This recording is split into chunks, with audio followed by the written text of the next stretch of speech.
Baker gelang laut der Königlich Schwedischen Akademie der Wissenschaften. David Baker ist heute Professor der Universität von Washington. My worry is that it may also lead to bad things. No one really knows whether we're going to be able to control them.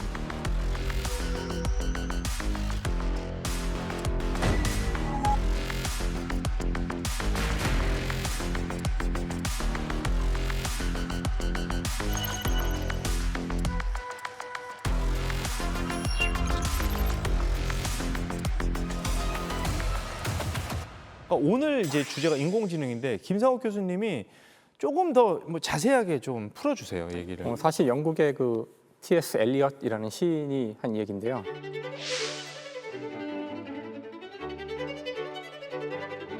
우리의 여행이 끝나는 것은 출발점에 도착했을 때다. 그러니까 사실 이게 참 역설적인 이야기인데 세상을 여행하러 다니지만 뭔가를 찾으러 다니지만 결국은 자기한테 온다는 건데 네. 우리 과학기술의 결국 종착점은 우리 인간 자신에게 오는 건지도 몰라요. 각 분야에서 최선의 결과물을 얻기 위해서 연구를 하고 있지만 어쩌면은 그것이 우리 인간을 가장 모방해 보려는 노력, 자신을 만들어 보려는, 사실 그게 우리가 믿기로 신이 했다는 가장 중요한 일 가운데 하나잖아요. 신이 인간을 만든 것이 우리가 보기에 가장 중요한 일 가운데 하나거든요. 이제 우리가 다시 인간을 만들어 보려고 하는 단계인 것 같은데 사실 인간이 가장 뛰어난 존재는 아니잖아요. 우린 날지도 못하고 물속에 들어가지도 못하고 다음에 치타만큼 빨리 뛰지도 못하고, 하지만 우리는 어쨌든 인간에 집착을 하고 이걸 모사하기 위해서 많은 기술을 만들고 있는데 놀랍게도 지금 이제 21세기 지금 이 시점에 적어도 우리가 보기에는 우리 인간과 굉장히 비슷해 보이는 존재를 만들어내기 시작했어요. 그동안에는 좀 인간은 정말 특별한 존재라는 그런 믿음이 되게 전반적으로 깔려 있었던 것 같아요. 근데 솔직히 이제 뇌과학을 이제 제가 연구하는 입장에서는 정말 우리는 생물학적 로봇에 불과하다고 생각을 하기 때문에 인간처럼 생각하고 이렇게 행동하는 어떤 인공지능을 만들지 못할 이유가 있을까라는 생각을 항상 했었거든요. 조금 위험하다 생각. 위험하다. 위험하다. 사실 이제 인간과 비슷해졌다는 말씀하시죠. 뜻이 뭘까를 생각해 보면 인간이기 때문에 인간의 교감을 나눌 수 있잖아요. 네. 제가 이 책상과 교감을 나눌 수는 없잖아요. 네. 그러니까 과연 현재 우리의 인공지능 수준, AI의 수준은 과연 우리 인간과 교감을 나눌 수 있는 수준인가? 과연 인공지능은 교감을 나눌 수 있는가? 오늘 이런 얘기를 나눠보면 좋을 것 같아요. 한번 두 분께 여쭤볼게요. 인공지능이 세상을 어떻게 바꿀 수 있을까요? 인공지능이 넷플릭스를 리모컨 없이 틀어줘요. 아하. 그거보다 더 잘할 수 있지 않을까요? 노래도 틀어줘요. 인간들은 항상 우리가 창작했던, 인간이 창작했던 그 세계 속에서 인공지능이 이럴 것이라고 기대를 하고 있어요. 사실은 조금 다르게 움직일 거거든요. 왜냐하면 인공지능도 돈을 벌어야 하기 때문인 거고요. 인공지능은 경제 속에서 작동을 합니다. 돈을 준다는 건 뭐냐면 우리의 일상에 도움을 줘야 되고, 그렇죠. 아, 내가 인공지능이 있기 때문에 일하는 시간이 단축되고 일상이 편해졌다는 느낌을 가질 수 있어야 되는 거거든요. 막 논문 쓸 때 도움 받고 그렇죠. 이런 논문 거. 쓸 때 도움을 받는다든지 여행 갈 때 도움을 받는다든지 쇼핑을 할 때 도움을 받는다든지 이러한 유사한 표현을 한 사람이 여러분도 잘 아시는 대단히 유명한 NVIDIA의 대표 젠슨 황입니다. 젠슨 황은 지금의 시점을 뭐라고 표현했냐면 아이폰 모멘트 for AI라고 표현을 했어요. 사과폰 모멘트가 뭐지? 2007년에 이 사과폰이 스티브 잡스에 의해서 세상에 처음 나왔죠. 네. 근데 지금은 스마트폰에 대해서 너무나도 당연한 우리의 일상의 도구라고 생각했지만 의외로 당시의 반응은 냉담했습니다. 2007년에 처음에 스마트폰이 세계에 등장했을 때는 전화하는 것, 문자 메시지하는 것, 음악. 몇 개, 음악 정도 있고 아이튠즈에서 그다음에 다운받았죠. 이메일 할 수 있고. 네. 그러니까 요 정도의 기능은 사실 다른 휴대폰에서도 제공을 하고 있었거든요. 본격적으로 세상이 변한 것은 2008년 앱이 출시돼서부터죠.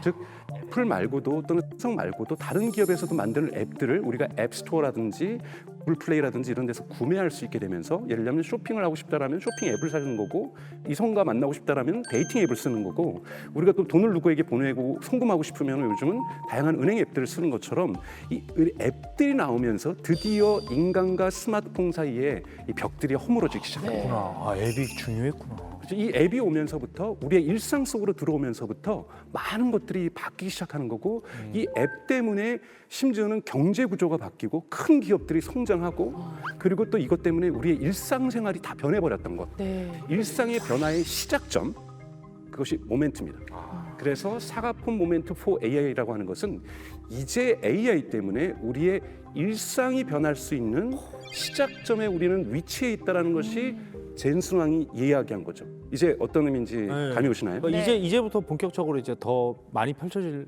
거란 얘기네요. 그렇죠. 이제야 비로소 그 우리의 일상의 변화가 시작됐다는 겁니다. 그래도 조금 실감이 안 나실 것 같아서 제가 조금 사례를 하나 더 들어보겠습니다. 네네. 얼마 전 한 기자가 노르웨이로 처음으로 노르웨이로 여행을 갑니다. 뉴욕타임즈에 있는 세일런이라는 기자인데요.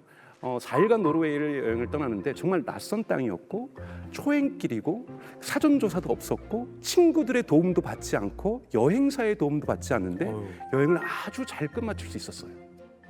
본인이 호텔을 고르지도 않았고 교통편, 비행기표도 예약하지 않았고 숙소도 알아보지 않았고 이런 걸 전혀 알아보지 않았어요. 이걸 다 누가 도와줬냐면 여행 AI라고 하는 새로운 서비스가 나왔습니다. 그래서 이 AI가 여행 계획을 짜주고 숙소를 예약해주고 그리고 교통편을 갖다가 안내해주고 비행기표를 구매해주고 다 이 AI가 인간 비서처럼 다 계획을 짜준 거죠. 유료예요? 아직 무료입니다. 여기 또 무료라는 거예요. 무료예요? 네, 무료입니다. 네. 제가 만약에 11월 16일부터 24일 시간이 비는데 2박 3일 언제 갈지는 아직 결정을 안 했어요. AI한테 물어보는 거죠. 저는 2박 3일 가고 싶은데 그때 비행기표하고 호텔 비용도 저렴하게 계획을 짜죠. 그리고 나는 호텔은 3성급 또는 4성급 이상은 꼭 원해. 근데 나는 꼭 라면을 먹고 싶지도 않고 온천을 하고 싶지도 않아. 오히려 나는 정원이 이쁜 곳에서 꼭 차를 마시고 싶어. 이 정도로 이야기를 하면은 정말 30분 단위로 제가 어떻게 해야 될지를 정확하게 짜줍니다. 그렇게 디테일하게 요구를 했는데 그거를 들어준다고요? 정확하게 짜줍니다. 어머, 한번 징그러워. 보시죠, 영상. 네, 한번 보자. 네. 보시는 것처럼 2박 3일 일정을 짜게 되면은 항공편 정보가 나오고 호텔 정보를 좀 얘기를 해주고 첫째 날에는 무엇을 했으면 좋겠고 둘째 날 그래서 비행기표는 여기서 구매를 바로 또 할 수가 있습니다. 이건 진짜 이렇게 필요하다. 나온다고? 시아나? 그다음에 호텔도 바로 여기서 예약을 할 수가 있습니다. 그래서 호텔도 예약을 하게 되고 호텔 위치도 알 수 있고 세상이 도대체 어떤 심지어는 세상이 저것을 엑셀 테이블로도 만들어줘서 제가 인쇄도 할 수 있고요. 또 현지에 도착하면 문자 메시지도 보내줍니다. 30분 뒤에 어디로 이동하셔야 되니까 지금 호텔을 나오셔야 돼요. 그래서 이러한 부분들이 벌써 스마트폰 앱처럼 이제 사용할 수 있고 이런 AI가 여행 AI가 저희에게 다가온 것처럼 저는 앞으로 이 순간을 기점으로 해서 본격적으로 수많은 다양한 AI 서비스들이 폭발적으로 나올 거라고 보고 있습니다. 지금까지 AI는 챗GPT는 제가 던진 질문에 답변을 해주고 제가 던진 요청사항을 답변했는데 지금 AI가 스스로 검색 사이트에 들어가서 검색 정보를 가지고 온 거예요.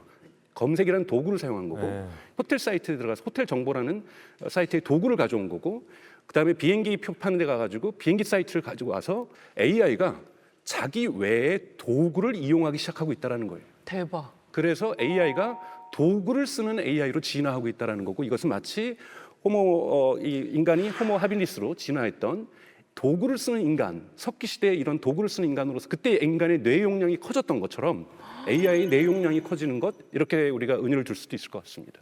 우리 애들도 뭐 집에서 밥 먹으면 지 밥그릇은 그 설거지통에 갖다 놓는데 집안일 정도 도와주는 그런 거는 가능한 거죠.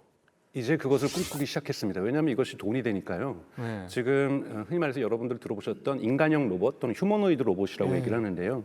이러한 로봇을 만들어서 가사 노동을 도와주겠다는 AI와 로봇을 결합시켜서 이런 시장을 꿈꾸고 있고 왜 우리가 몇 년 전부터 광고에 뭐 사물 인터넷, 네. 뭐 밖에서도 제어가 가능하고 집 밖에서도 온도를 내리고 올리고, 그러니까 그런 사물 인터넷하고 지금 말씀하시는 거하고 정확한 차이점이 뭐예요? 그러니까 과거에는 대단히 사물 인터넷은 기계적이었어요. 예를 들면 제가 하면서 불 꺼줘 뭐 이렇게 해주면은 불을 다 꺼주는데 이제는 AI가 지금 불을 다 끄면 저쪽 방에 지금 아이는 잠자고 있지 않은 상태인데 거기도 불을 끌까요? 라든지 또는 뭐 전원을 다 꺼줘 그렇게 얘기를 하면은 지금 건조기는 아직 돌아가고 있는데 지금 끌까요? 라든지 그러니까 과거에는 이 제가 명령했던 거에 대한 즉각적인 반응을 했다라면 이제는 정보를 종합해서 한 번 더 판단을 좀 더 고려해 보자라고 훨씬 더 저희를 집사처럼 이렇게 지원을 해주는 거예요. 그러니까 의견을 한번 제시를 한번 의견을 물어보는 거죠.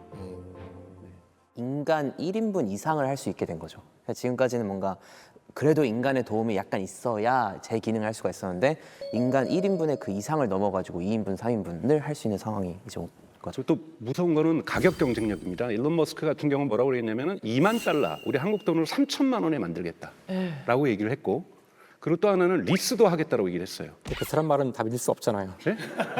물론 그 사람 말은 반드시 믿을 수 없는데 이것이 지금 이제 전문가들이 예측하기에는 자동차 시장보다 한 30배 정도가 커질 거라고 얘기를 하고 있어요.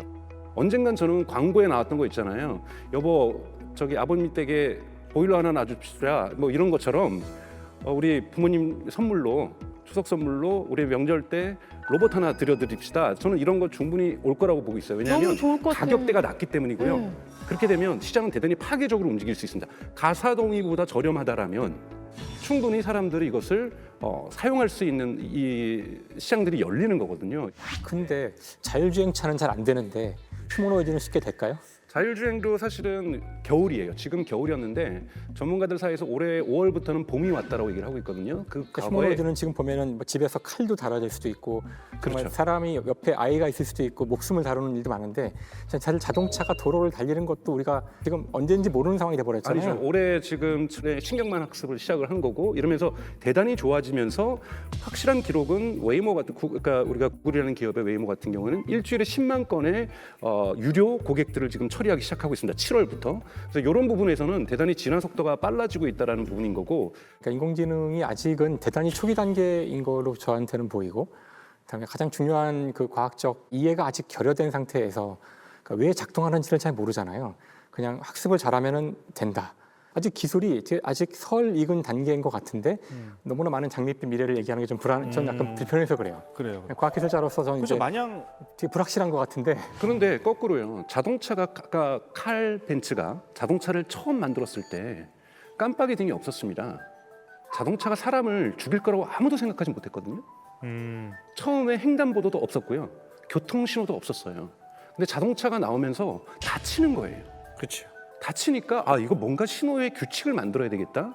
그래서 기술은 처음부터 저는 한 번도 완벽하지 않았다고 봐요. 이것이 상업화되는 과정 속에서 많은 문제점을 야기했고 처음에 나왔을 때 무려 50년 동안 자동차를 뭐라 그랬냐면 검은 연기를 뿜어내는 악마라 그랬어요. 왜냐하면 이 배기가스 저감 장치를 달 생각을 인간은 못했습니다. 상상을.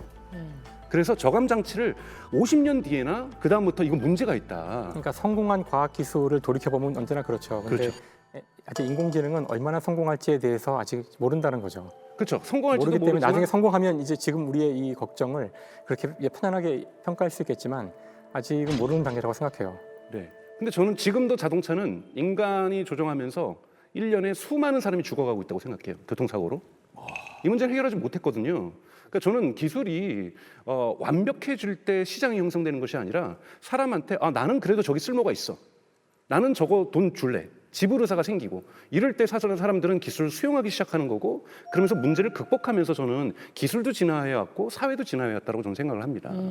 그러면 잠깐만. 이거는 우리가 너무 지금 우리가 조심스럽게 막 그럴 수도 있을 것 같아요라고 얘기하지만 이거 극단적으로 봤을 때 이것들이 큰맘 먹으면 진짜 범죄에도 악용될 수 있는 거 아니에요? 사실 그 인공지능의 지금 현재 상황에서의 가장 큰 위협은 인공지능이 갑자기 자유의지를 갖고 우리를 뭐 공격하거나 그런 거라기보다는 인간이 인공지능을 나쁜 목적으로 사용하는 거죠. 그렇죠. 그러니까 나쁜 목적으로 인공지능이 모든 걸 도와줄 수 있으니까 그러니까 이제 쉽게 얘기하면 범죄에 인공지능을 사용하는 건데 최근에 그 뉴스에 나와서 크게 화제가 됐던 것 중에 하나가 홍콩에 있는 어떤 사람이 어느 날 이메일을 받았는데 영국 본사로 우리나라 돈으로 한 340억 원을 계좌 이체하라는 명령이 온 거예요. 그러니까 이거 뭐야 이거 말도 안 되잖아요. 갑자기 340억? 근데 그리고선 전화가 온 거예요. 전화가 왔는데 자기 보스가 연락을 해서 화상회의를 해야 된다. 중요한 문제니까. 그래서 화상회의? 그래서 화상회의를 했는데 정말 자기 보스가 화상회의에 등장을 해 있고 자기가 아는 직원들도 들어와서 회의를 한 거예요. 그래서 회의에서 빨리 돈을 이체하라고. 그래서 그 사람은 그걸 보고서는 급하게 이체를 해요. 그게 맞는 메일이구나 하고. 이게 이제 딥페이크로 만든 다 가짜였던 거예요. 실제로 이런 일이 지금 벌어졌거든요. 현재의 이 인공지능 기술이 사람의 목소리와 얼굴을 똑같이 만들어서 사람을 속일 수 있을 정도의 수준이 되었기 때문에 이걸 범죄에 활용하면 이런 무시무시한 일이 벌써 실제 일어나고 있으니까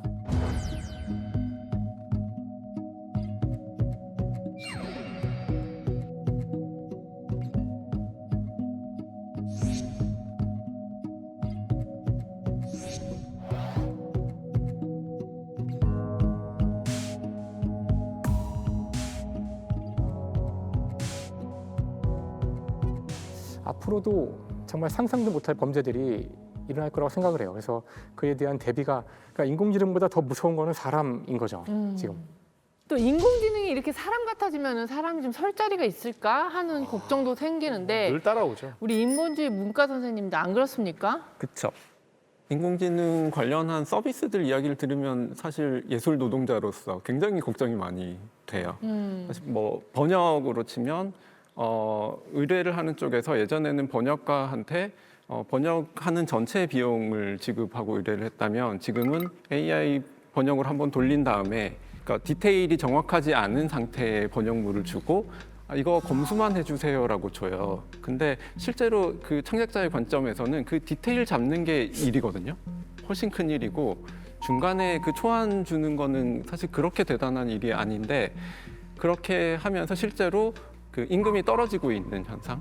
그러니까 보수를 줄이기 위해서 그 AI를 이용하고 있는 게 지금 실제로 일어나고 있는 일들이에요. 인공지능 때문에 계급이 또 나뉘어질 수도 있을 것 같아서 그게 좀 걱정이 돼요. 계급이라고 하면 인간 안에서의 계급이요? 네. 인간 대 인공지능이 아니라 그렇죠. 니콜라스 카라고 그 굉장히 유명한 미래학자가 2013년에 생각하지 않는 사람들이라는 책을 썼어요. 거기서 이미 사람들이 생각을 안 하는 방식으로 내가 바뀌고 있다고 그랬거든요. 우리는 언젠가부터 우리 뇌에 뭔가를 저장하지 않습니다. 이제 전화번호도 안 해요. 네. 그리고 다 스마트폰 카메라로 사진 찍으니까 일상의 기억도 머릿속에 없어요. 예전에 무슨 일이 있었지 하면 다 스마트폰 보고 아 이때 그 사진 이때 그 사진 합니다. 이러면 인간이 기본적으로 자꾸 생각을 안 하는 방식으로 갈 가능성이 크다는 거고요. 인공지능이 굉장히 도움이 되겠죠. 생각을 안 하는 인간에 대해서. 그렇지만 거기에서 무언가 자기만의 차별화를 한 사람. 그러니까 이제 유발 하라리는 그런 사람들이 호모 데우스가 된다 그랬거든요. 호모 데우스가 된 사람들은 인공지능을 정말 제대로 이용하면서 엄청난 부를 축적하거나 높은 계급으로 올라갈 거고 나머지 사람들은 그냥 잘못하면 소위 말하는 무용 계급, 쓸모없는 인간으로 전락할 수도 있다는 거죠. 똑같은 문제를 이렇게 얘기할 수 있어요. 그러니까 자동차가 인간보다 빨리 달리는데 왜 우리는 마라톤을 하고 왜 100m 달리기를 할까? 우리가 더 잘 뛰기 때문에 달리기를 하는 것은 아니고 우리가 그냥 자동차보다 더 느리지만 우리끼리 뛰는 것에 가치를 주겠어. 인간끼리 뛰어서 그중에 1등으로 뛴 사람에게 상금도 주고 금메달도 주고 이러겠어 하면은 뛰는 거거든요. 그러니까 음악을 인공지능이 인간보다 더 잘 만들더라도 그러면 상업적인 음악은 인공지능이 만들겠죠. 하지만 우리 스스로 만들어서 즐기고 우리가 돈을 벌 수 있는 음악을 인간이 만들었기 때문에 거기에 돈을 주고 가치를 줄 수 있는 거는 우리 인간이 정하면 된다고 생각해요. 그래서 인공지능 문제는 우리가 더 잘할 수 있는지로 가는 순간 대단히 불행한 미래가 우리를 기다리고 있을 거고 인간이 어디에 좀 더 가치를 줄 수 그렇죠. 있는지. 우리가 가치를 어떻게 두는지에 따라서 인공지능은 인공지능대로 수많은 잡일들을 하고 우리는 인공지능과 겹치는 일을 하더라도 여전히 가치를 부여해서 인간의 일을 할 수 있다고 생각해요.